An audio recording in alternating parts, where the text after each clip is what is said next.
1997년 8월 17일 두 명의 다이버는 블루홀의 깊은 수심을 향해 천천히 내려간다.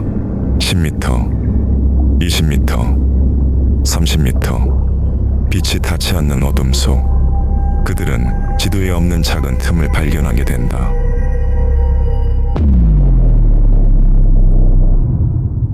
카리브해의 푸른 바다 위에 떠있는 섬나라 바하마.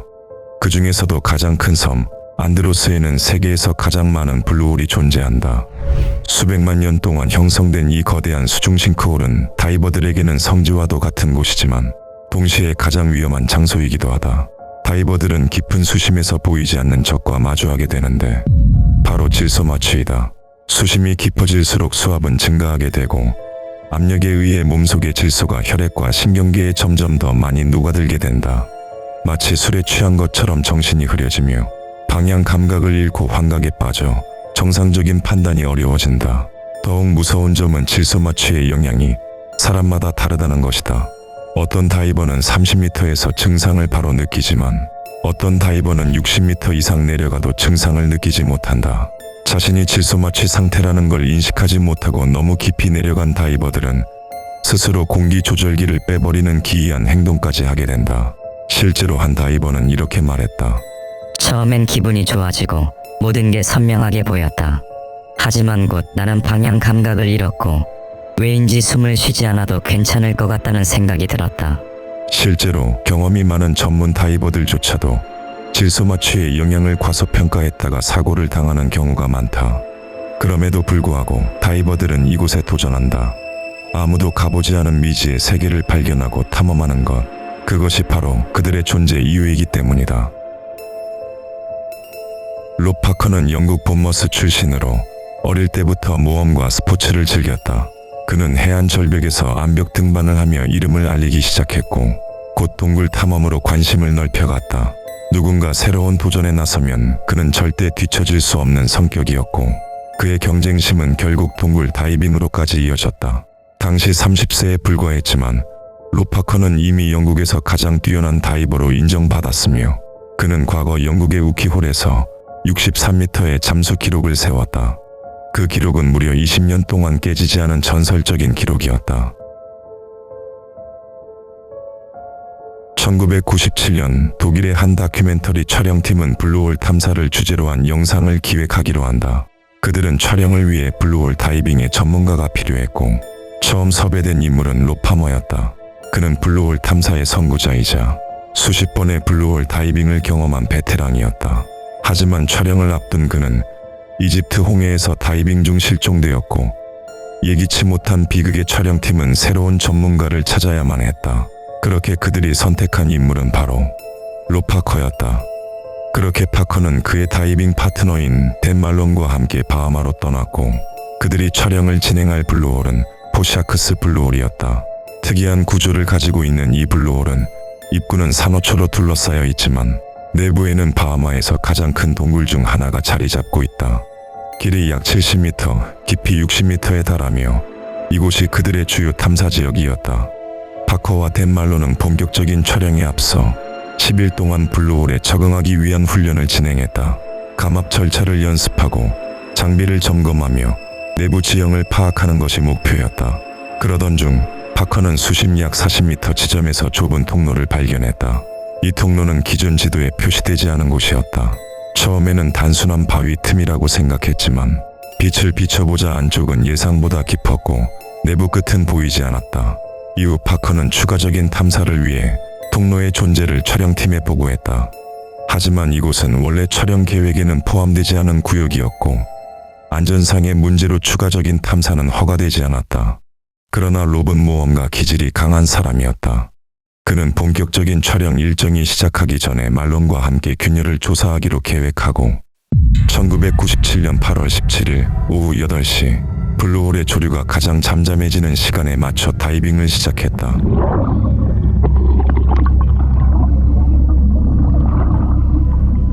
그들은 총 3개의 공기 탱크를 준비했다.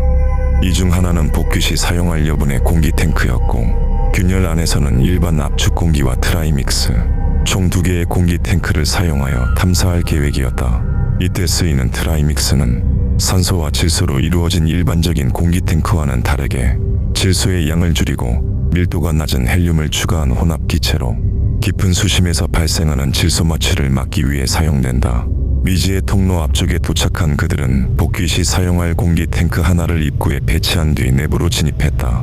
이곳은 폭 60cm 정도의 극도로 좁은 통로였고 탱크를 등에 맨 상태로는 절대 통과할 수 없어 그들은 공기 탱크를 몸 옆에 장착하는 사이드 마운트 방식을 사용해 탐사를 해야만 했다. 가이드라인을 설치하며 이동하던 그들은 9m 정도를 기어가듯 통과해 마침내 통로의 끝에 도착했고 그 끝에는 예상치 못한 거대한 공간이 모습을 드러냈다. 그들이 지나온 블루홀보다 훨씬 넓고 깊었고 빛을 비춰보았지만 바닥도 벽도 보이지 않았다.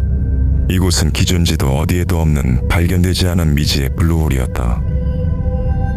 파커는 이곳에서 더 깊이 내려가고 싶어 했다. 말로는 망설였지만 결국 승낙의 신호를 보냈고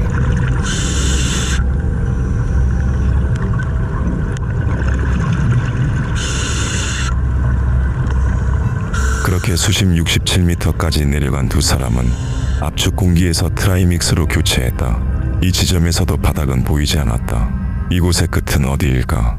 계속해서 내려가던 그들은 더 이상의 탐사는 위험하다고 판단했고 수심 76m에서 멈추고 되돌아가기로 결정했다.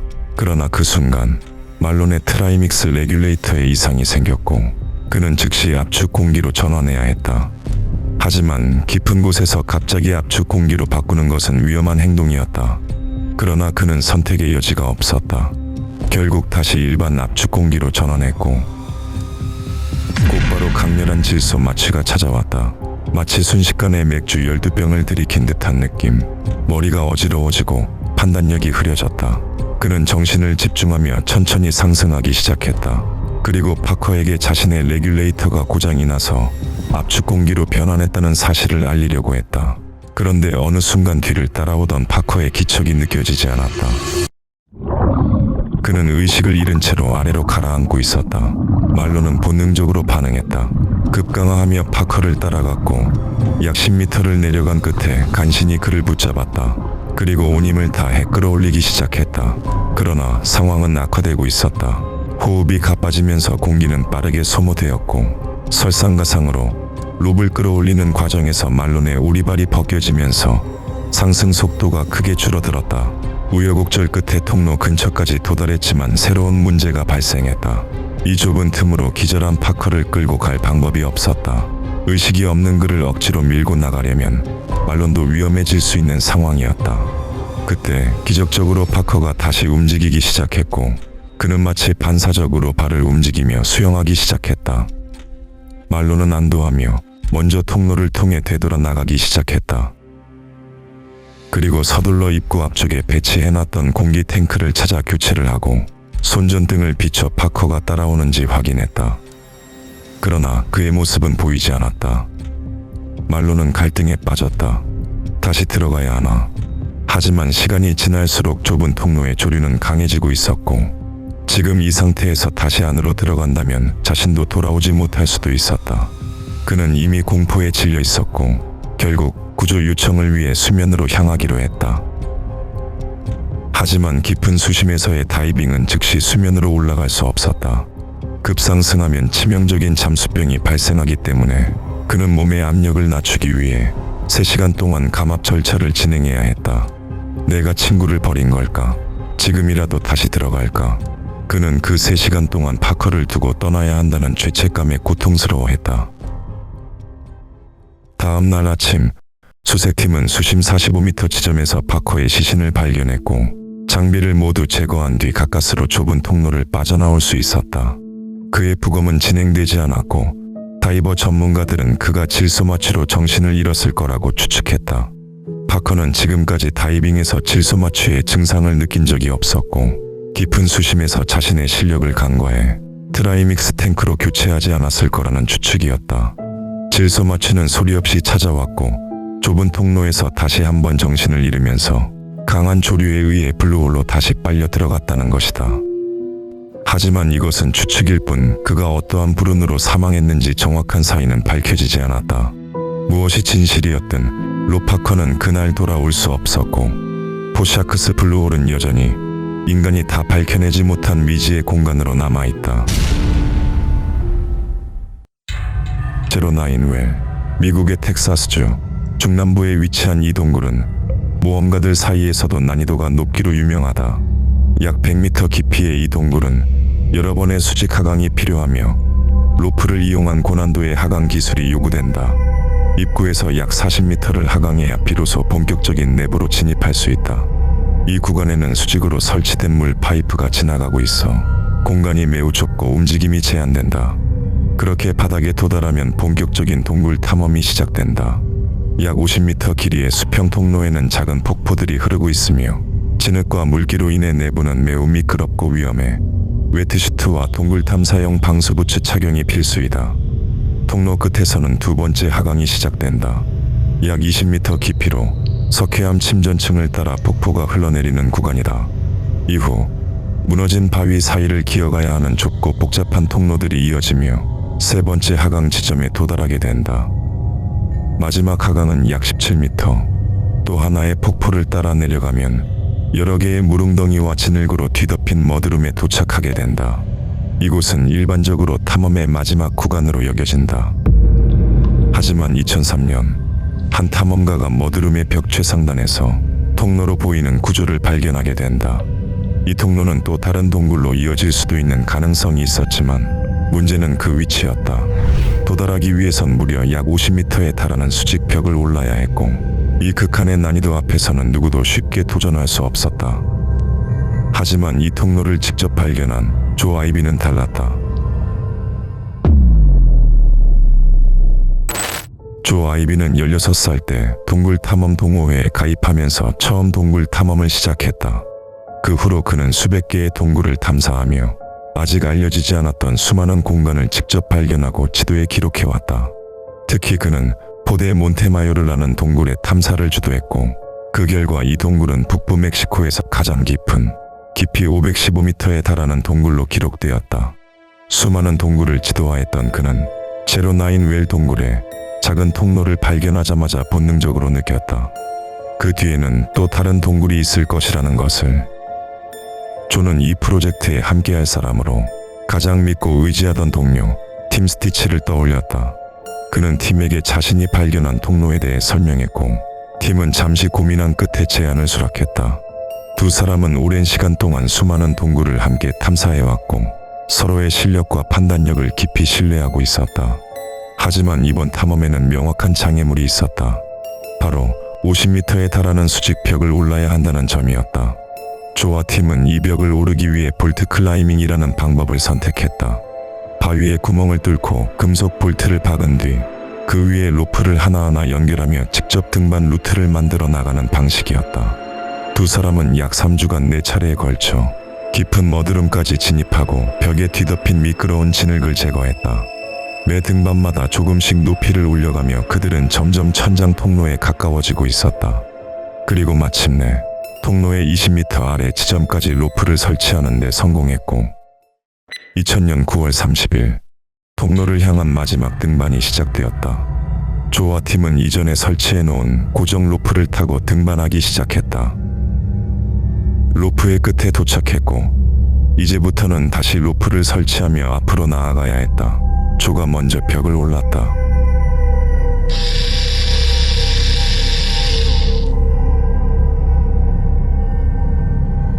약 6m 구간을 전진한 뒤 잠시 체력을 회복하기 위해 벽 아래로 다시 내려왔다. 충분한 휴식을 마친 조는 다시 한번 등반을 이어갔고 또다시 약 6m를 더 올라가 로프를 연장한 뒤 하강했다. 그 다음은 팀의 차례였다. 팀은 조가 마지막으로 도달한 지점까지 등반한 뒤 통로에서 약 5m 아래까지 로프를 추가로 연결했다. 이때 가지고 올라갔던 로프의 길이가 부족했고 사용 가능한 볼트 행거도 바닥난 상태였다. 팀은 벽을 내려오며 아래쪽에 설치돼 있던 볼트 행거와 카라비너 몇 개를 회수했고 조에게 장비를 넘기며 로프가 더 필요할 것 같다고 전했다. 조는 추가 로프를 챙겨 자신의 하네스에 고정한 뒤 마지막 5m의 로프를 설치하기 위해 올라갔다.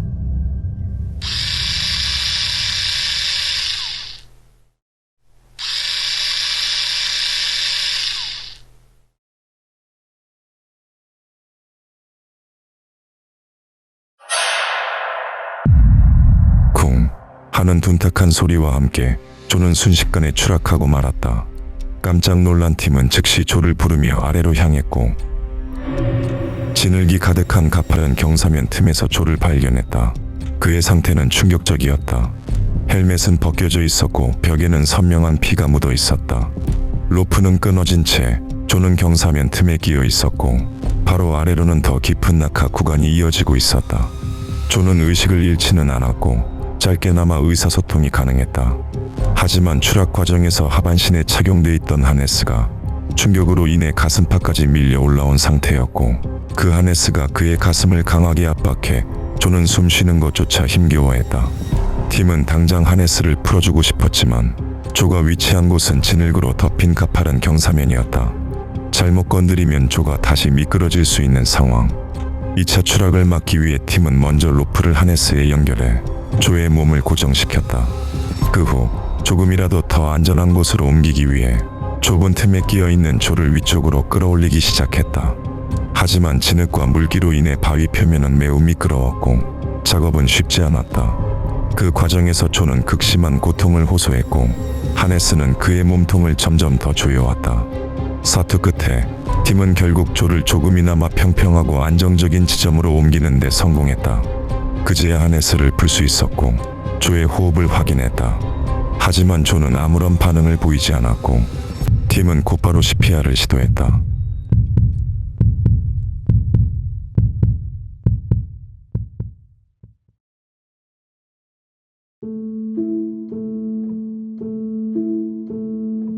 그는 자신이 발견한 통로를 바로 눈앞에 둔 채 약 15에서 18m를 추락했다. 전문가들은 그의 등반 방식에 몇 가지 문제점을 제기했다. 첫 번째는 리무버블 볼트의 사용이었다. 그들은 영구 고정 볼트와 리무버 볼트를 번갈아 가며 설치했는데 리무버블 볼트는 스프링 구조를 이용해 설치와 해체가 빠르고 재사용이 가능하다는 장점이 있지만 고정력은 영구 고정 볼트에 비해 확실히 떨어진다. 게다가 그들이 등반하던 머드룸 벽면은 진흙과 수분으로 가득했던 곳이었다. 이러한 환경은 리무버블 볼트의 고정력을 더 약화시켰다. 두 번째 문제는 정적 로프의 사용이다. 일반적인 리드 등반에서는 추락 시 아래에서 확보자가 로프를 잡아주는 벨레이 시스템이 작동한다. 하지만 조와 그의 팀은 확보자 없이 추락 시 콩슬라이드라는 장비를 통해 충격을 흡수하는 셀프 벨레이 방식을 선택했다. 콩슬라이드는 로프에 마찰을 주어 충격을 완화시키는 장치다. 하지만 이 장치는 탄성과 늘어남이 있는 동적 로프를 사용할 때 제대로 작동한다. 조는 이날 정적 로프를 사용했고 그 결과 추락 시 발생한 충격을 로프가 견디지 못하고 끊어지는 사고로 이어졌다. 조의 죽음은 동굴 탐험 커뮤니티에 깊은 충격을 안겼다. 이후 그가 남긴 미지의 통로는 탐험되었지만 결국 그 끝은 막혀 있었고 조가 찾고자 했던 또 다른 거대한 공간은 존재하지 않았다. 2003년 7월 남극의 한 연구자는 영화의 추운 바다에 들어간다. 그녀는 평소와 같이 임무를 수행했고 그날도 언제나처럼 바다는 조용했다. 그러나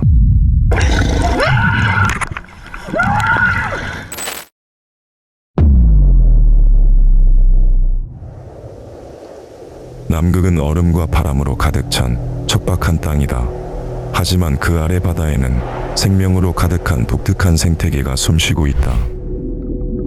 이 조용한 세계 안에도 분명한 질서, 즉 먹이사슬이 존재한다. 식물성 플랑크톤은 크릴에게 먹히고 크릴은 물고기와 펭귄에게 잡아먹힌다. 그리고 그 펭귄마저도 또 다른 포식자의 사냥감이 된다. 바로 레오파드 바다표범이다. 이 동물은 최대 500kg에 달하는 거대한 몸집을 가졌고 단단한 턱과 톱니처럼 생긴 이빨로 사냥감을 찢어낸다. 먹잇감을 발견하면 소리 없이 다가가 단 한 번의 움직임으로 덮친다. 그리고 그 뒤엔 그들의 독특하고 무서운 습성이 시작된다. 사냥한 먹이를 바로 먹지 않고 놓아주었다가 다시 물고 몇 번이고 반복한다. 마치 장난치듯이 사냥감을 가지고 놀다가 죽은 먹잇감을 관찰하거나 그대로 방치하는 경우도 있다. 그들에게 사냥은 단순히 배를 채우는 행위가 아니라 어쩌면 본능을 해소하고 욕구를 풀어내는 하나의 방법일지도 모른다. 좌우로 몸을 흔들며 먹잇감을 조각내는 그 몸짓은 잔혹하면서도 치밀하다. 커스티 브라운은 28세의 해양생물학자로 지질학과 해양학을 전공했으며 그린란드와 호주 등 여러 지역의 바다에서 직접 다이빙의 데이터를 수집하는 현장 연구를 수행해왔다. 2003년 당시 그녀는 영국 남극조사단 BAS 소속으로 애들레이드 섬 남쪽 로데라 기지에서 근무하고 있었고, 그녀의 연구 주제는 빙산의 이동이 그 아래에 사는 생물들과 지형에 어떤 영향을 주는지를 알아내는 일이었다. 이 연구는 그들이 생활하던 로데라 기지 바로 앞 사우스 코브라는 작은 해역에서 진행되었다. 이 지역은 빙산이 자주 바닥을 스치며 지나가 바다 밑바닥에 손상을 남기는 일이 잦았다. 커스티는 해저 곳곳에 약 500개의 점토 마커를 설치했고, 빙산이 지나가며 이 마커들을 밀거나 부수면 그 흔적과 빈도를 통해 빙산의 이동 경로와 패턴을 추적할 수 있었다. 2003년 7월 22일, 커스티와 동료는 이전 단계에서 설치해둔 마커들을 점검하는 작업에 들어갔다. 이번 작업은 깊은 수심이 아닌 얕은 해안 구간에서의 표면 조사였다. 따라서 스쿠버 장비가 아니라 공기통 없이 수면 위에서 호흡하며 움직일 수 있는 스노클링 장비를 선택했다. 그리고 이곳에서는 하나의 규칙이 있는데, 다이빙 전에 레오파드 바다 표범이 주변에 있는지 확인하고 관측될 경우 모든 수중 활동을 금지하는 수칙이었다. 커스티와 동료는 다이빙 전 위험 요소를 파악했고, 안전을 위해 해안에 2명의 감시자와 구조보트를 대기시켰다.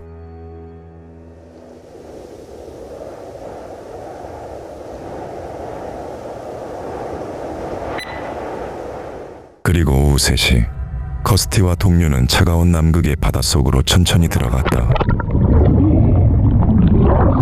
수면 아래는 맑았고 가시거리는 약 30m로 멀리까지 볼 수 있었다. 두 사람은 각자의 속도로 움직이며 설치된 마커 위치를 점검하기 시작했고, 자연스럽게 약 15m가량 떨어지게 되었다. 바다는 여전히 고요하고 조용했다.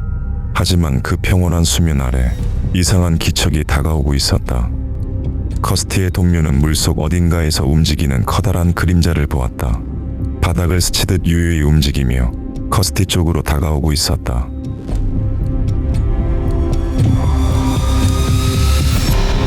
그 순간 거대한 턱이 커스티의 다리를 물었고 그녀는 차가운 바다속으로 끌려갔다.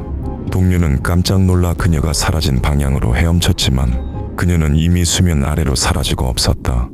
잠시 후 커스티가 수면 위로 다시 떠올랐다. 하지만 그녀는 혼자가 아니었다. 다리는 여전히 포식자의 턱에 붙잡혀 있었고 다시 바닷속으로 끌려 들어갔다.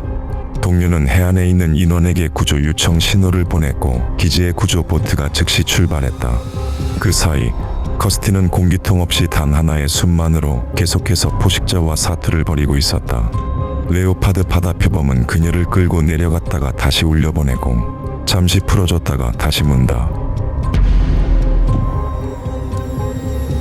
마치 먹잇감을 가지고 노는 듯한 반복적인 행동. 던지고 다시 물고 또 끌고 간다.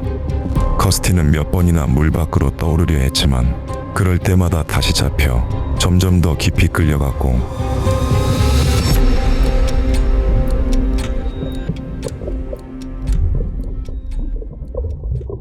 발버둥 치던 그녀의 움직임은 점점 느려지고 있었다.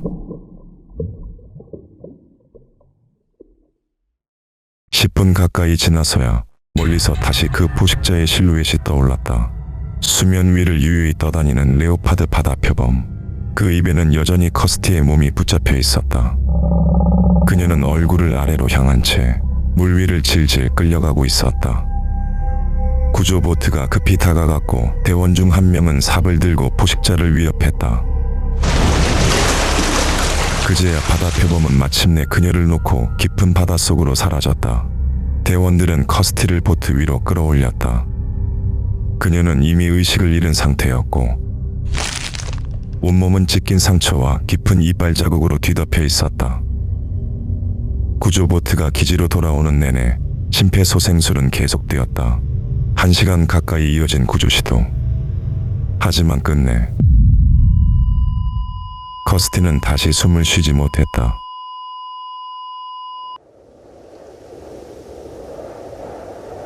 기지로 돌아온 후 조사팀은 그녀가 착용하고 있던 다이빙 컴퓨터를 분석했고 경악을 금치 못했다.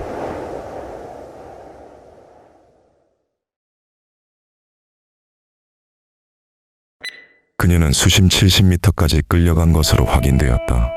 그 깊이는 만약 살아서 빠져나왔다 해도 급상승 시 폐 손상이나 잠수병 등 치명적인 위험이 있는 수심이었다. 사건 이후 영국 남극조사단은 모든 스노클링과 다이빙 활동을 즉시 중단했고 보다 엄격한 수칙을 새롭게 마련했다. 가장 먼저 남극에서의 스노클링은 전면 금지되었다. 표면만을 떠다니는 장비로는 더 이상 안전을 보장할 수 없다고 판단한 것이다.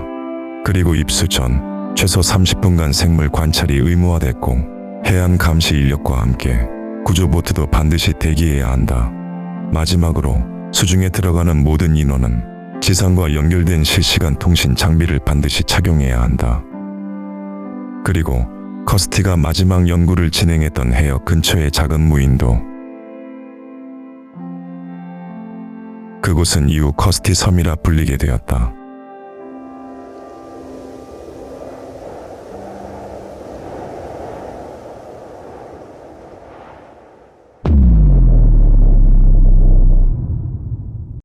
모든 안전수칙은 피로 쓰여진다. 오늘날 우리가 당연하게 여기는 안전은 과거 누군가의 비극과 희생이 만들어낸 결과물이다.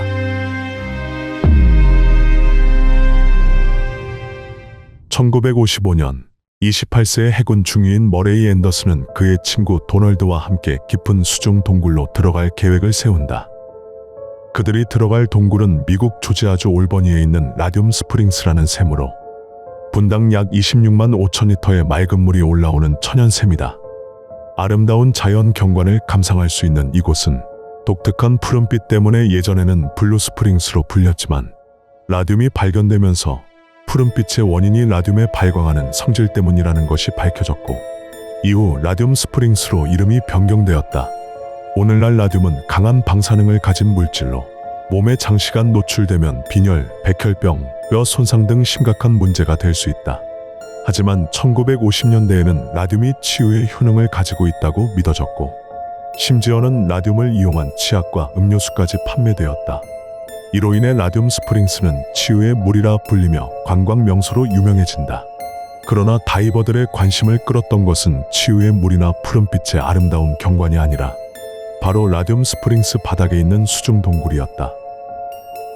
이 동굴에는 아직 지도에 표시되어 있지 않은 미탐사된 영역이 있었고 소문에 의하면 그 중에는 발견되지 않은 거대하고 특별한 방이 있다는 말이 다이버 사이에 나돌았다. 이런 미지의 지역을 탐험하고 지도에 기록하는 것은 도전을 좋아하는 다이버들에게 큰 매력으로 다가왔고 머레이와 도널드 또한 마찬가지였다.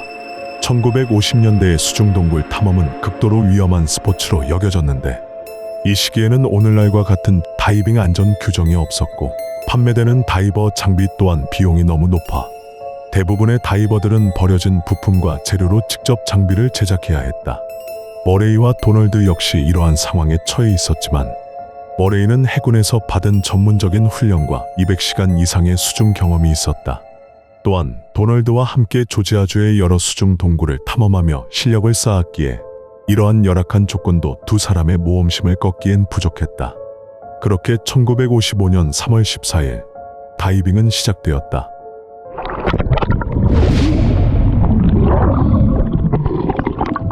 두 다이버는 직접 만든 손전등을 손에 들고 샘 바닥에 있는 폭 1m의 작은 동굴 입구로 들어간다.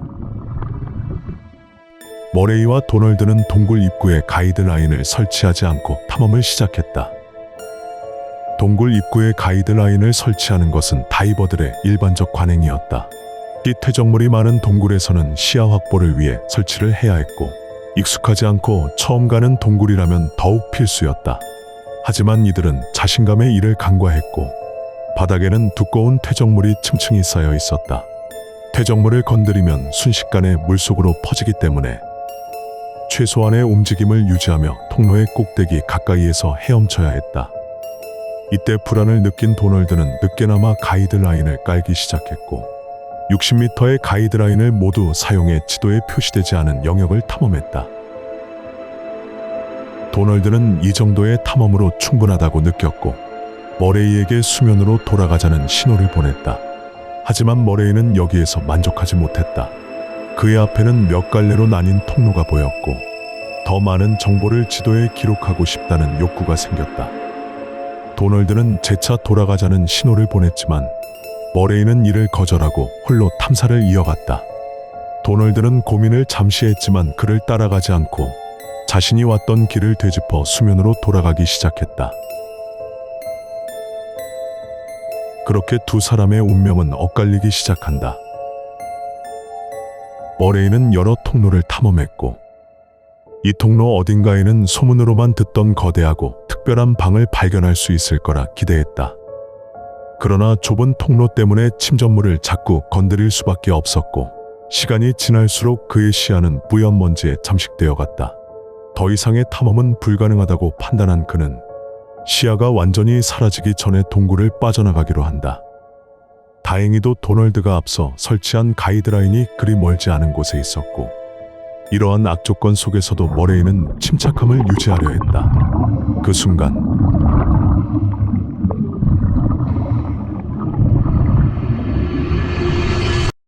그 시각 수면 위에서는 도널드가 초조하게 친구가 돌아오기를 기다리고 있었다.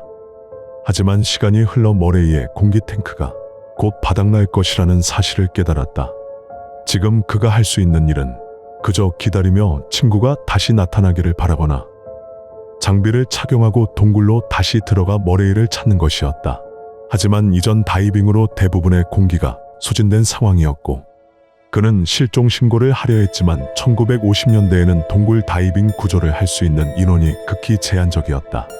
결국 그는 자신이 아는 다이버 동료들에게 도움을 요청하기 위해 떠났고 그들이 다시 도착했을 때는 이미 해가 진 상태였다. 그들은 머레이가 아마도 사망했을 것이라고 생각했다. 하지만 그가 혹시 모를 공기주머니를 발견해서 구조되기를 기다리고 있을 수도 있기 때문에 가능성을 열어두고 그가 살아남아 있기를 바랬다. 도널드와 머레이가 헤어진 지점에서부터 그의 흔적을 찾으려 했었지만 퇴적물이 가라앉지 않아 구조작업에 어려움을 겪었다. 도널드는 가능한 많은 통로를 탐험하며 자신의 친구를 찾으려 했지만 이 시점에서 도널드는 극도로 지친 상태였고 더 이상의 무리한 구조는 위험했기에 어쩔 수 없이 수면으로 다시 돌아가야 했다. 머레이가 돌아오지 못한 지 20시간이 지났고 그의 소속 해군 다이버들이 구조 작업에 투입되었다. 다행히 시야는 어느 정도 회복된 상태였다. 단 30분 만에 머레이와 도널드가 헤어진 지점에 도달했고 그리 멀지 않은 곳에서 그의 시신을 발견할 수 있었다. 시신은 동굴 상단 부분에 위치해 있었으며 가이드라인에서 불과 몇 미터 떨어진 곳에 있었다. 이 소식을 들은 도널드는 앞선 구조 작업 중 자신이 머레이의 바로 아래를 수시간 동안 지나쳤다는 사실을 알게 되었다. 8시간 전 머레이는 동굴을 빠져나오던 중 직접 만든 손전등에 이상이 생겼고 앞을 전혀 볼 수 없게 되었다. 침착하려 했었지만 정말 여기서 죽을 수도 있다는 공포에 그의 호흡은 점점 빨라졌고 탱크 속 공기는 급격히 소모되기 시작했다. 결국 이 다이빙은 그의 마지막이 되고 말았다. 안타깝게도 이 비극이 발생한 후에야 더 엄격한 다이빙 규정이 마련되었고 현대의 다이버들은 라듐 스프링스 사건 이후 수립된 규칙들을 생명줄처럼 여긴다. 모든 다이버는 항상 다이빙 라인을 사용하고 3개 이상의 손전등을 휴대하며 3분의 1 규칙을 따른다. 여기서 3분의 1 규칙은 다이버가 사용 가능한 공기를 3등분하여 관리하는 것을 의미한다. 3분의 1은 진입 시에 사용하고 3분의 1은 복귀에 사용한다. 그리고 나머지 3분의 1은 혹시 모를 비상 상황에 대비한다. 지나친 자신감에서 비롯된 이 사건은 미국의 수중동굴에서 발생한 첫 번째 다이버 사망 사례로 기록되었다.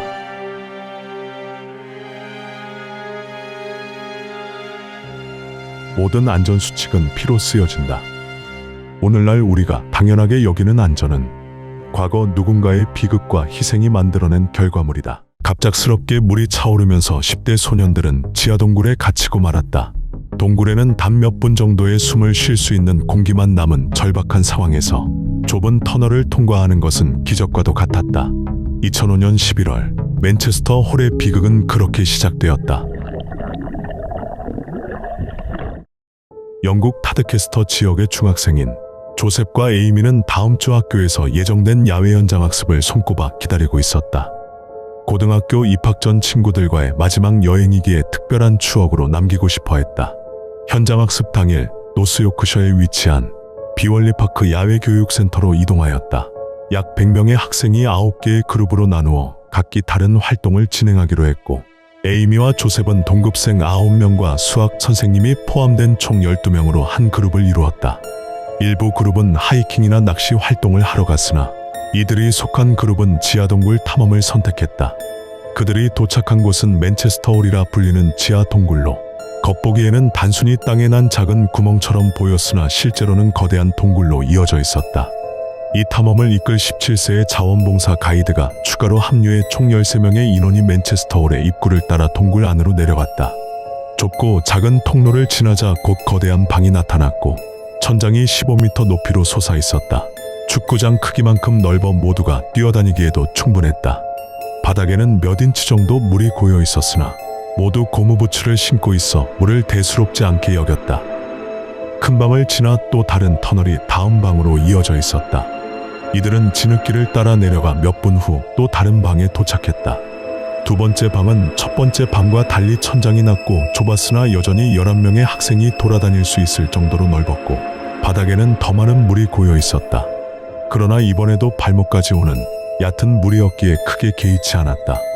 조셉과 에이미는 처음 경험하는 동굴 탐험의 설렘을 감추지 못하고 들떠 있었다. 그러나 그들은 앞에 있는 좁은 구멍을 마주하면서 분위기가 달라졌다.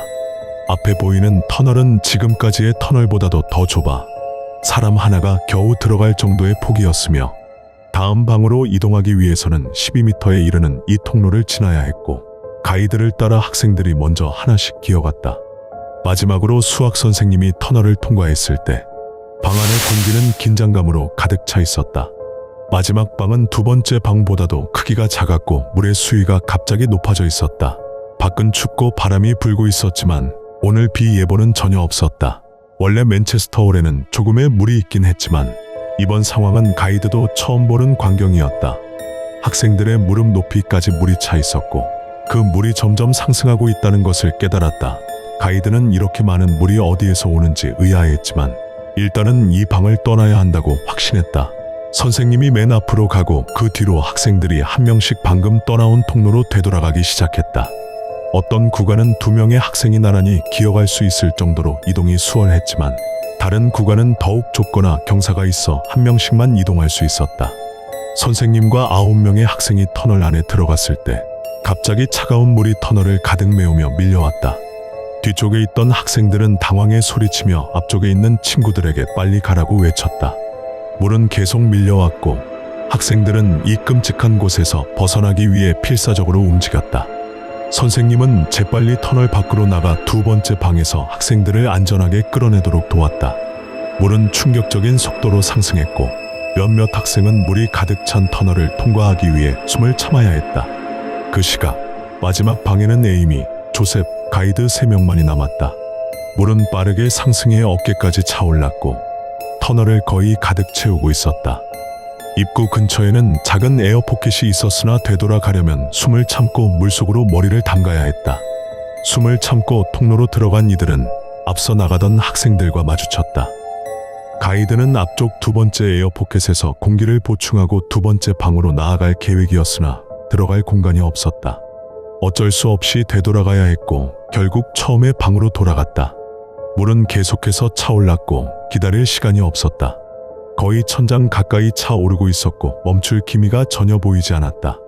세 사람은 공기 주머니 가장자리로 이동해 숨을 들이쉬고 물속으로 다시 뛰어들었다. 이번에는 다행히도 다른 학생들이 다 나간 상태였고 가이드는 두 번째 에어포켓에서 마지막 숨을 들이마셨다. 에이미와 조셉도 그를 따라 차가운 물속으로 뛰어들었다. 더 더 이상 다른 공기 주머니가 없었고 생존을 위한 필사적인 수영이 시작되었다. 에이미는 좁은 구역을 통과하며 길을 더듬었고 갑자기 한 손이 그녀의 팔을 거칠게 잡아당겨 마지막 구간을 빠져나왔다. 17세의 가이드가 그녀를 구출해낸 것이다. 에이미가 나오고 그 뒤로 나와야 할 조셉은 전혀 보이지 않았다. 뒤따라오던 조셉은 에어포켓에서 숨을 쉬려고 했으나 도착했을 때는 숨을 쉴 수 있는 공간이 남아있지 않았다. 당황한 조셉은 마지막 방으로 돌아가려 했고 그곳도 물이 가득 찬 상태였다. 터널은 완전히 물로 가득 찼고 조셉은 여전히 내부에 남아있었다. 선생님과 가이드는 공포에 떨고 있는 학생들을 데리고 지상으로 돌아가 잃어버린 학생에 대해 긴급 구조를 요청했다. 그들이 지상에 도착했을 때 하늘은 맑았고 비가 내리지 않았다는 사실에 놀랐다. 많은 양의 물은 도대체 어디에서 온 것일까? 이 지역에는 스카하우스라는 큰 저수지가 있었는데 우연의 일치로 그날 저수지에서 불어온 강력한 바람이 엄청난 양의 물을 강제로 흘려보냈던 것이다. 많은 물이 저수지댐을 넘어 강으로 쏟아졌고 불과 1시간 만에 동굴 위에 위치한 강수위가 상승하면서 물이 직접 아래로 흘러들어가 몇 분 만에 동굴 전체를 빠르게 채웠던 것이다. 구조대는 20분 만에 동굴에 도착했고 물은 무릎 아래로 줄어들어 구조팀이 최종 방으로 가는 터널로 접근할 수 있었다. 그들은 조셉의 생명이 없는 시신을 발견했다. 야외 교육센터를 운영하던 지방단체는 저수지 상태를 점검하지 않은 과실로 기소되었지만 사고가 예측할 수 없는 상황으로 판단되어 무죄 판결을 받았다. 이 학습 여행은 아이들에게 깊은 트라우마를 남기고 한 명의 소중한 생명을 앗아간 비극적인 사건으로 마무리되었다. 2011년 10명의 대학생은 어느 한 산속의 동굴로 탐험을 떠난다. 탐험 도중 작은 문제가 생겼고 그들의 리더는 문제를 해결하겠다며 깊은 수직 구멍으로 내려갔다. 하지만 그 선택은 되돌릴 수 없는 비극의 시작이었다. 미국 조지아주 북서부 깊은 산속에 자리한 앨리슨 동굴은 미국에서 12번째로 긴 동굴이자 전문 탐험가들 사이에서 탐험의 성지로 불리는 장소이다. 그 이유 중 하나는 판타스틱 피트라 불리는 미국에서 가장 깊은 수직 낙하 구역이 자리하고 있기 때문이다. 이 구멍의 깊이는 무려 179m로 자유의 여신상 높이의 2배에 달하며 위에서 돌을 떨어뜨리면 약 8초 후에야 소리가 들릴 정도이다.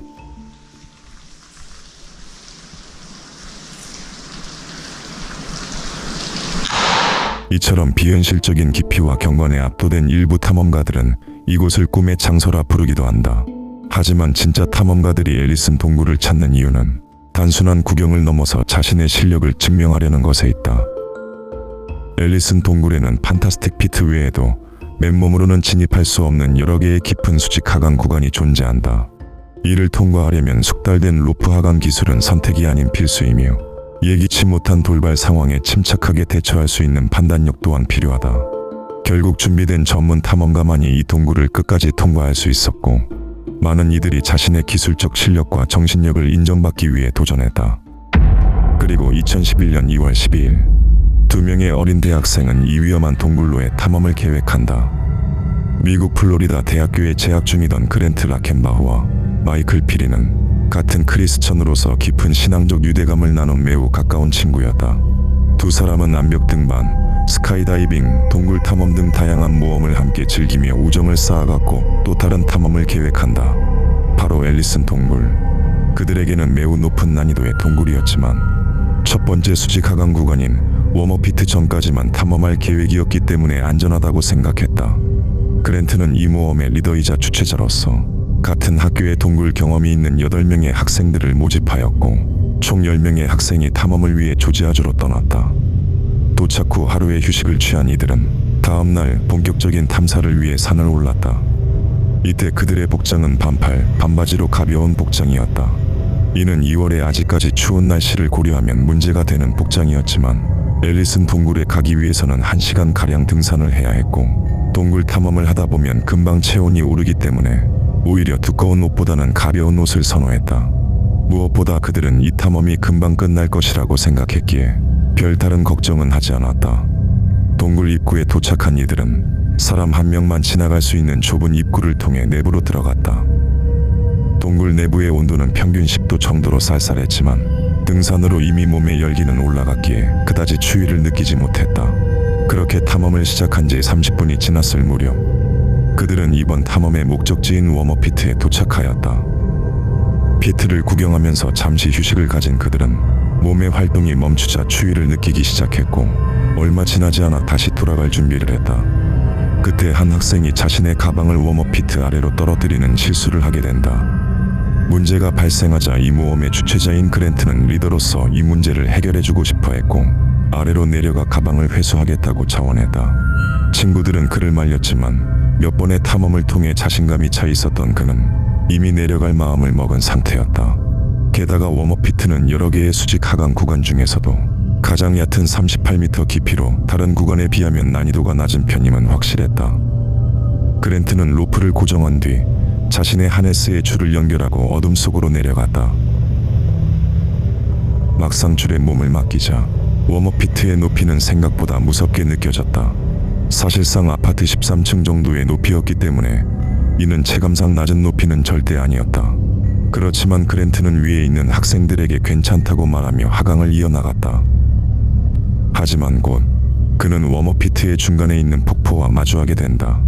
가방을 회수하기 위해서는 이곳을 필수적으로 지나가야 했고 그랜트는 이 구간을 빠르게 통과할 생각이었다. 그러나 폭포수가 자신의 몸에 닿는 순간 그는 무언가 잘못되었다고 생각했다. 2월의 동굴 속 폭포수의 온도는 5도 이하로 이것은 한겨울에 얼음물 속으로 들어가는 것과 같았다. 게다가 그랜트는 반팔과 반바지 차림으로 몇 분만 노출되어도 심각한 저체온증을 불러올 수 있었다. 당황한 그는 폭포수를 어떻게든 피해보려 몸을 이리저리 흔들었다.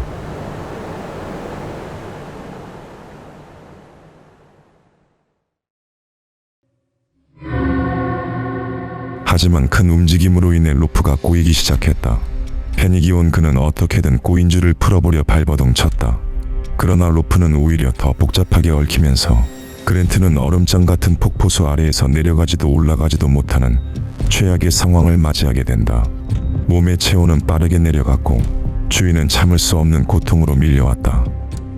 위에 있던 마이클은 그랜트와의 대화가 끊기자 그에게 무슨 일이 생겼다고 직감했다. 친구를 계속해서 불러봤지만 대답은 없었다. 그리고 몇 분 뒤 아래에서 살려달라는 외침이 들려왔고 마이클은 한치의 망설임도 없이 친구를 구하기 위해 하강했다. 그랜트에게 도착한 마이클은 상황의 심각성을 단번에 깨달았다. 그랜트는 극심한 떨림을 보였고 움직임은 거의 없었으며 말조차도 가까스로 어눌하게 이어나가고 있었다. 이는 이미 치명적인 저체온증이 시작되었다는 의미였고 시간이 없었다. 마이클은 급히 그랜트를 감싸고 있던 줄을 풀기 시작했다. 하지만 로프는 생각보다 심하게 엉켜 있었고 매듭은 좀처럼 풀릴 기미가 보이지 않았다. 조급해진 그는 자세를 바꿔가며 어떻게든 줄을 풀어보려 했지만 차가운 폭포수가 계속해서 내려치는 탓에 더 이상의 구조 진행은 마이클에게도 무리였다. 결국 그는 다시 위로 올라가 구조 요청을 하기로 한다. 그러나 그랜트의 로프를 풀어주는 과정에서 마이클의 로프가 같이 얽혀버리고 말았다. 깜짝 놀란 그는 자신의 로프를 풀어보려 몸을 움직였다. 하지만 고임이 시작된 지점을 찾을 수 없었고 결국 마이클 역시 이곳에서 벗어날 수 없게 되었다. 마이클의 비명을 들은 학생들은 일부는 동굴에 남아 그들과 소통을 유지하려 했고 일부는 구조 요청을 위해 동굴 밖을 빠져나갔다. 가벼운 탐험이라 생각했던 그들은 휴대폰마저 차량에 두고 온 탓에 구조 요청을 위해선 산 아래 주차된 차량까지 다시 내려가야 했다. 차량에 도착한 학생들은 곧바로 구조 요청을 했고 구조대는 1시간 만에 동굴로 도착했다. 그랜트와 마이클과 소통하던 학생들은 30분 전부터 그들과의 소통이 끊겼다고 보고했다. 구조팀은 즉시 로프를 새로 설치하고 워머피트 아래로 내려갔다.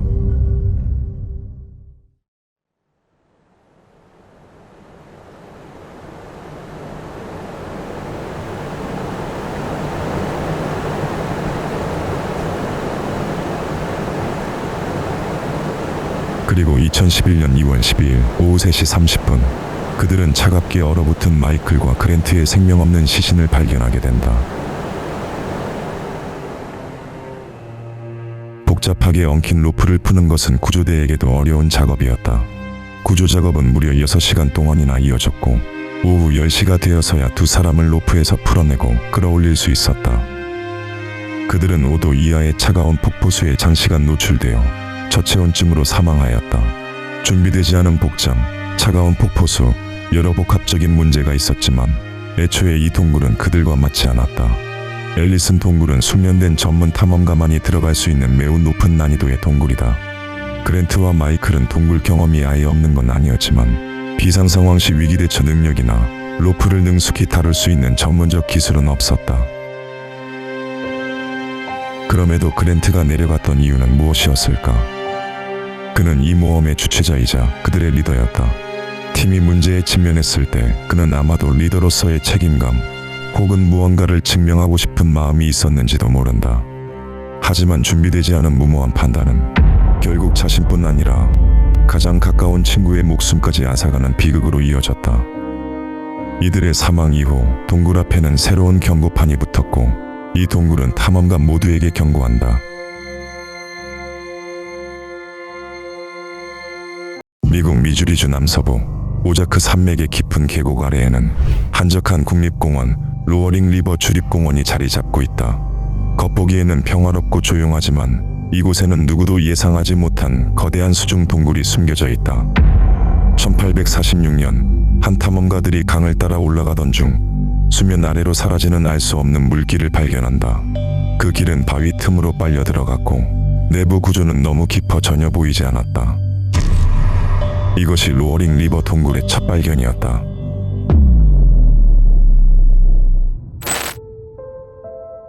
이 동굴은 석회암이 오랜 시간 동안 물에 녹아내리며 생긴 지하 수중 동굴이다. 내부는 매우 깊고 어두우며 특히 수심 70m에는 제한구역이라 불리는 구간이 있다. 이곳은 깊은 수심과 강한 수압, 그리고 사람 한 명이 겨우 지나갈 수 있는 좁은 통로로 오랜 시간 동안 아무도 통과할 수 없었다.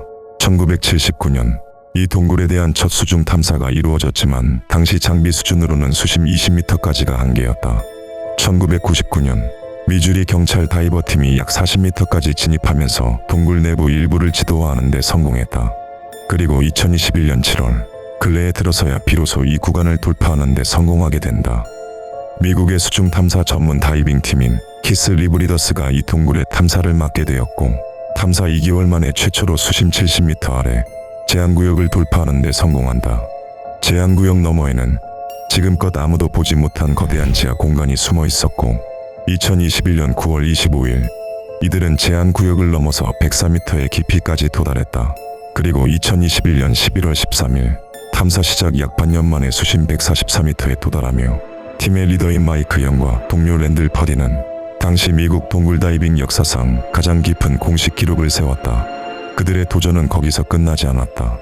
그들이 세운 기록은 또 다른 목표가 되었고 팀은 더 깊은 곳을 향한 탐사를 계획했다. 하지만 그 여정은 결국 한 사람의 비극으로 이어지게 된다. 에리카는 1995년생의 젊은 다이버로 버지니아 공과대학교에서 컴퓨터공학을 전공했으며 졸업 후에는 자율주행 소프트웨어를 개발하는 엔지니어로 일하고 있었다. 하지만 에릭의 삶은 단순히 컴퓨터 앞에 앉아있는 것만으로는 충분하지 않았다. 그는 대학 시절 전국 동굴학회 소속 탐험 동아리 VPI 케이브 클럽에서 부회장으로 활동했다. 그곳에서 그는 전등 하나의 의지에 좁은 공간을 탐사하며 탐험의 의미를 배워갔다. 그는 동아리 활동을 하면서 자연스럽게 로어링 리버 동굴과 그곳을 탐사하는 키스 리브리더스 팀에 대해 알게 되었고 수중동굴 탐험에 관심을 가지게 된다. 그리고 2021년 가을 에릭은 키스 리브리더스 팀의 일원이 되었고 팀원들과 처음으로 로어링 리버 동굴의 다이빙을 시작했다. 그로부터 약 1년 동안 에릭은 매달 14시간씩 운전해 수중동굴 탐사에 빠지지 않고 그들을 도왔다. 다이빙에 필요한 탱크를 미리 설치하고 지도 제작을 도우며 동굴의 생태계를 연구했다. 그는 자신의 팀원들이 기록을 세울 수 있도록 돕는 조력자이자 지원 다이버로서 몸을 아끼지 않았다. 또한 그는 여러 차례 제한구역을 돌파하면서 자신감을 얻었고 숙련된 다이버로 성장했다. 그리고 한 라디오 인터뷰에서 그는 얘기했다. 이곳을 지나간 사람은 달에 간 사람보다 적습니다. 2022년 10월 14일 이날은 최고 수심 144m의 기록을 넘기 위한 도전을 앞두고 사전 작업을 진행하던 날이었다. 작업의 핵심은 탱크 스테이징 작업이었다.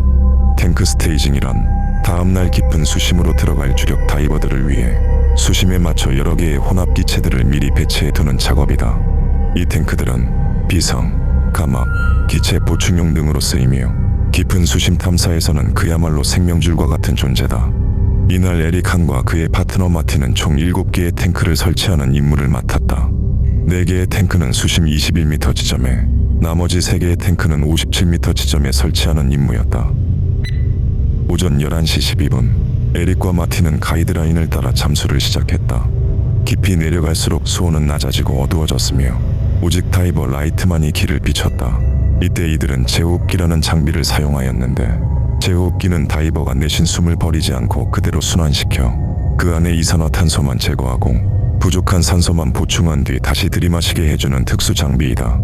일반 스쿠버 장비보다 사용 시간이 훨씬 길기 때문에 장시간 다이빙에 최적화된 장비이다. 그들은 천천히 수심을 낮춰 첫 번째 지점인 수심 21m에 도착했고 4개의 탱크를 설치하였다. 그리고는 다시 두 번째 작업을 위해 더 깊이 하강을 시작했다. 이동 중 다른 지점에서 탱크를 설치하고 돌아오는 다른 팀원 2명과 교차하며 간단한 신호를 주고받은 뒤 두 사람은 목표 수심 57m에 도달한다. 남은 3개의 탱크 설치를 완료하고 모든 작업을 마친 에릭과 마틴은 복귀를 위해 수면을 향해 올라가기 시작했다. 그런데 단 5분 후 예기치 못한 일이 벌어진다.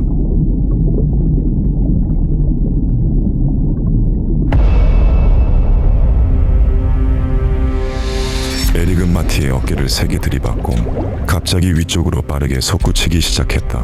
이런 행동은 다이버에게 긴급 상황이 발생했음을 알리는 명백한 신호였다. 계속해서 위로 헤엄친 그는 결국 동굴 천장에 부딪히고 만다. 마티는 그를 따라잡아 수심 약 50m 부근에서 제지했지만 에릭은 이미 심각한 패닉 상태에 빠져 있었다. 그는 입에 물고 있던 제호흡기의 마우스피스를 배트려 했고 마틴은 곧장 비상용 레귤레이터를 꺼내 그의 입에 물리려 했다. 하지만 에릭은 계속해서 거부했고 두 사람은 서로 엉키면서 수심 61m 바닥까지 추락하고 만다. 마틴은 체력적으로 힘들어했고 혼자 힘으로 그를 구조하는 건 무리라고 판단했다. 그래서 수면으로 올라가 다른 다이버들에게 구조를 요청하기로 결심한다. 하지만 문제가 생겼다. 추락하면서 동굴 바닥에 실트를 일으켰고 물은 순식간에 탁해졌다. 마틴은 가시거리가 제로인 상태에서 가이드라인을 찾아야 했다. 당황했지만 차분히 손을 뻗어 벽을 더듬으면서 다시 위쪽으로 나아갔다. 긴박한 숨소리와 한 치 앞도 보이지 않는 시야.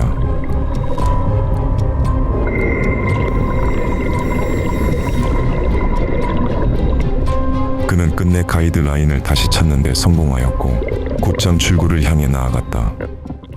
마틴은 상승하면서 수심 30m 지점에서 감압 중이던 동료 다이버를 만났다. 그는 슬레이트에 에릭이 발작을 일으켰다는 내용을 적어 보여줬고 동료는 마티에게 올라가라고 지시했다. 동료 다이버는 곧바로 구조를 시도하기 위해 깊은 곳으로 내려갔다. 여전히 시야는 좋지 않았고 에릭이 추락한 곳에는 가이드라인조차 없었다.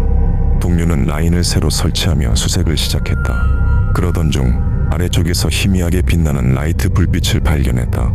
자신의 라이트로 여러 차례 신호를 보냈으나 아무런 반응이 없었다. 동료는 아래로 더 내려가려 했지만 자신의 산소 측정기의 압력 수치가 급격히 올라가고 있었다. 그는 감압을 위해 산소 비율이 높은 혼합기체를 쓰고 있었고 이 상태로 더 깊이 내려간다면 산소 중독으로 인해 자신도 경련이나 발작을 일으켜 위험해질 수 있는 상황이었다. 결국 그는 구조를 포기하고 수면으로 복귀하기로 결정한다. 그날 오후 4시 미주리주 경찰의 감독 아래 팀의 베테랑 다이버들이 투입되어 회수 작업이 시작되었고 사고 발생 5시간 만에 에릭 하네시시는 수면 위로 올라올 수 있었다. 그의 장비는 모두 당국에 인계되었고 사고 원인을 밝히기 위한 정밀 분석이 이루어졌다. 장비 분석 결과 그의 공기는 충분히 남아 있었다. 에릭 한의 죽음의 가장 큰 원인은 제호흡기에 사용된 희석가스의 구성이었다. 다이버가 깊은 수심으로 내려가면 산소와 질소의 압력이 함께 높아진다. 산소의 압력이 지나치게 높아지면 산소 중독을, 질소의 압력이 높아지면 질소 마취를 유발할 수 있다. 이를 방지하기 위해 다이버는 산소 압력을 실시간으로 확인하고 산소 수치가 높을 경우 헬륨의 비율이 높은 희석가스를 수동으로 주입해 산소와 질소의 압력을 조절한다. 하지만 에리칸의 희석가스 실린더에는 헬륨 0%와 높은 수치의 산소, 그리고 나머지는 모두 질소였다. 에릭은 깊은 수심에서 이 가스를 사용했고 이는 질소 마취와 산소 중독을 동시에 발생시켰다.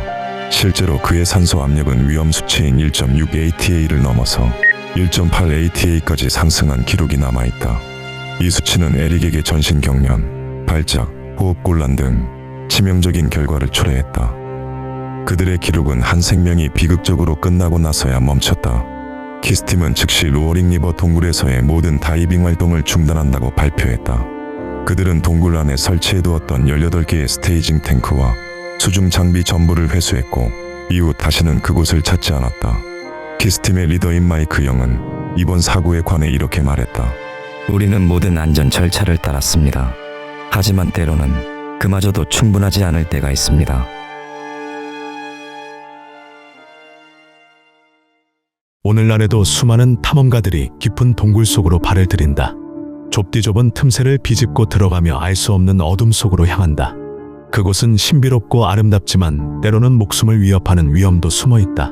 1925년 1월 30일 그 역시 어둠 속으로 향하기를 시작했고 그의 인생은 돌이킬 수 없는 방향으로 흘러가기 시작한다.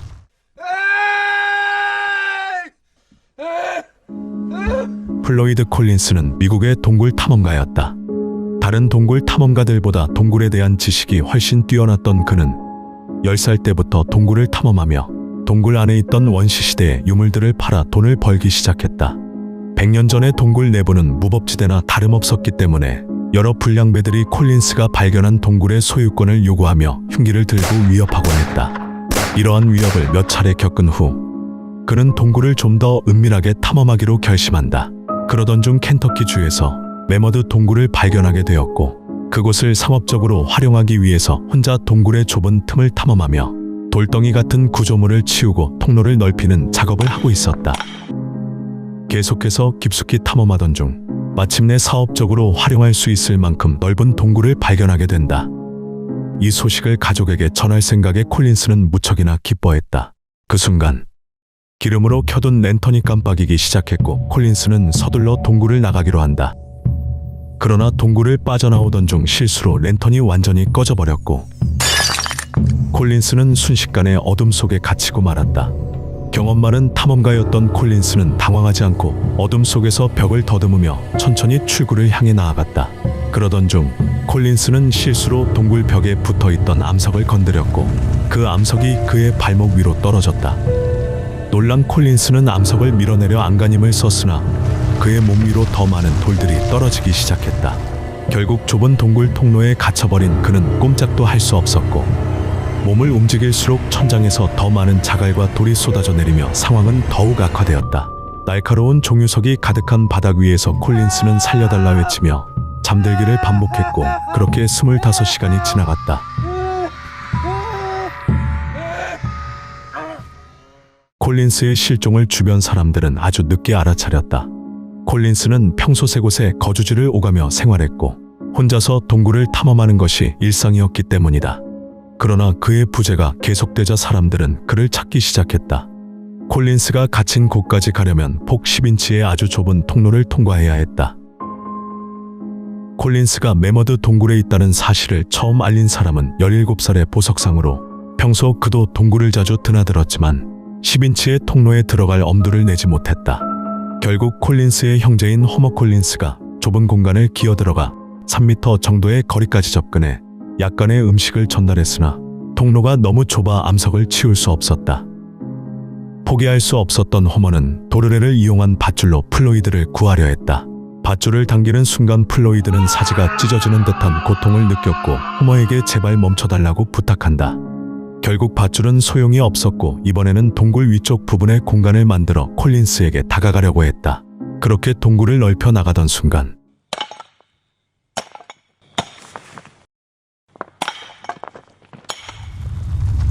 위쪽 공간에 균열이 생기면서 동굴의 일부분이 서서히 무너지기 시작했다. 할 수 없이 호머는 서둘러 나왔고 콜린스는 그대로 동굴 안에 고립되어 버리고 만다. 호머는 여러 번 동굴을 왕복하며 손가락에 살이 벗겨질 정도로 삽질을 했지만 플로이드를 구하는 데에는 실패했다. 동굴 밖에는 콜린스의 소식을 듣고 수백 명의 사람들이 몰려들었고 여러 유언비어가 퍼지기 시작했다. 콜린스를 가짜 조난자로 이용해 지역을 홍보하려 한다. 콜린스 가족이 일부러 구조를 방해하고 있다. 콜린스는 이미 구조되었지만 쇼를 하고 있다는 등 허위 사실이 나돌았다. 시간이 지나 140시간이 넘었고 콜린스는 점차 의식을 잃어갔다. 결국 구조작전은 켄터키주의 군이 담당하게 되었고 구출작전이 시작되었지만 이미 무너져버린 동굴 탓에 난항을 겪었다. 고심 끝에 군은 그가 갇힌 곳까지 수직으로 굴을 파기로 결정했다. 이때 동굴이 더 무너질 가능성이 있어 중장비나 드릴 같은 장비는 피했고 인원 2명만이 들어가서 삽과 곡괭이로 구멍을 파기 시작했다. 처음에는 30시간 이내에 그에게 도달할 수 있을 것으로 예상했지만 예상보다 더 단단한 바위에 가로막혀 굴착 속도는 매우 느려졌다. 결국 구조 작업은 30시간이 아니라 굴착을 시작한 후 260시간이 지난 후에야 끝이 났고 조난된 지 400시간, 약 17일이 지나서야 콜린스에게 도달했다. 그러나 그는 이미 차가운 시신이 되어 있었다. 시신을 회수하려 시도했지만 시신을 건드리자 천장이 불안정해져 회수 작업은 포기되었고 철수할 수밖에 없었다. 그렇게 그는 시체가 되어서까지도 차가운 동굴 안에 남겨졌고 사람들은 동굴 전체를 콜린스의 무덤이라고 불렀다. 큰 사고가 있었지만 여전히 이익을 위해 맘모스 동굴 탐사는 지속되었으며 정부는 더욱 비참한 사고가 발생하기 전에 통제할 수 있도록 맘모스 동굴을 국립공원으로 지정하여 잠정 폐쇄하였다. 시간이 지나 광부들이 굴을 파내어 콜린스의 시신을 회수했는데 그를 짓누르고 있던 바위의 무게는 고작 12kg에 불과했다. 그 후 콜린스의 아버지는 시신을 다른 동굴 안에 안치시키자는 제안을 받았고 그의 무덤은 죽어서까지도 관광상품처럼 동굴 안에 전시되었다. 이후 1989년 사망한 지 65년 만에 시신은 지상 공동묘지로 이장되었다. 이로써 콜린스는 마침내 평온한 안식을 찾았다.